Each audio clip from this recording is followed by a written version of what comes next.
Hey guys, and welcome back to another storytelling video. The funniest thing happened yesterday, and I just had to share it with you guys. Quickly though, before I get into this video, it would be great if you guys could just go in the comment section really quick and comment what game you guys would prefer as the background for when I tell stories. I'm going to use CSGO for the background of this video because the last video I posted with CSGO did so well. But if there's a specific game or a game mode that you'd prefer over that, just make sure to comment that down below. And with that being said, let's get right into the video. So for those of you who don't know, I go skiing every Saturday with a couple of my friends.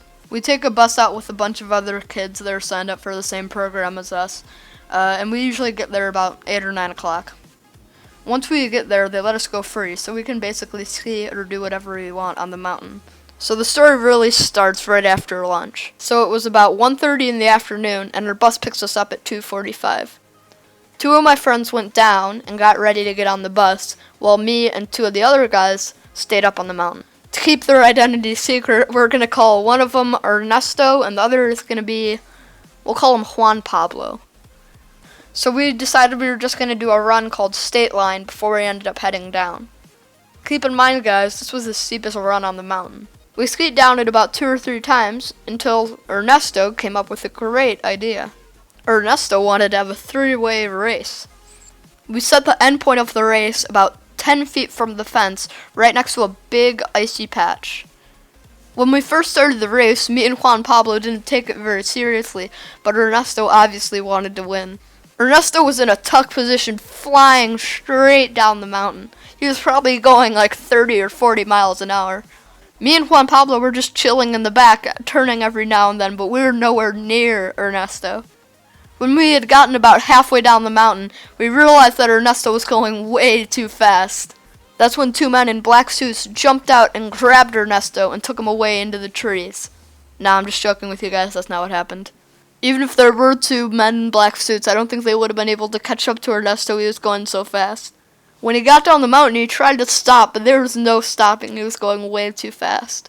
He sped right into the wooden fence. One arm went through, one ski went through, and the other half of his body hit against a post. The post stopped the left side of his body, while the right side of his body went straight through the fence. Because the post stopped him so quickly, his shoulder ended up popping forward, and he dislocated it. So immediately after this happened, me and Juan Pablo sped up and tried to catch up to him. We got there at about the same time as another ski patrol officer, or at least that's what we thought he was. The guy that ran up didn't have any ski patrol gear on or a badge of any kind that would have shown us that he was an officer. Me and Juan Pablo were so distracted at the time that we didn't even think twice about this guy.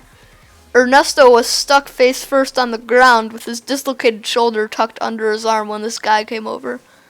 The guy rolled him over, grabbed one half of his body and twisted it the other way to pop his shoulder back into place. Immediately after this happened, ski patrol came over.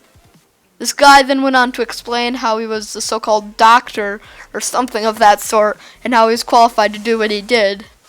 The ski patrol didn't even think about it either. I don't know what was going on, but I guess we all just trusted this guy.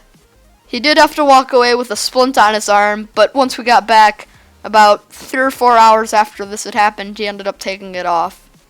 I don't know how he took it so well, but he did. He crashed into this fence going like 30 miles an hour and slammed into a post which stopped him abruptly and then dislocated his shoulder. He didn't even cry at all. It was crazy.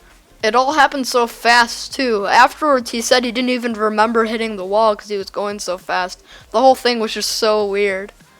But I guess one good thing that did come out of this was that he won the race. But in all seriousness, guys, he's doing okay. He's doing fine right now. He had to go to the hospital, I think. But the doctor said he was fine, so he's all good. Thank you guys for watching, though. If you did enjoy this video, make sure to leave a like. If there's anything you can take away from it, maybe don't make the end point of your race 10 feet away from the fence. Really though, thank you guys so much for watching. Make sure to leave a rating down below if you did enjoy this video. And if you haven't commented yet, make sure to comment what you'd like as the background for all these story videos.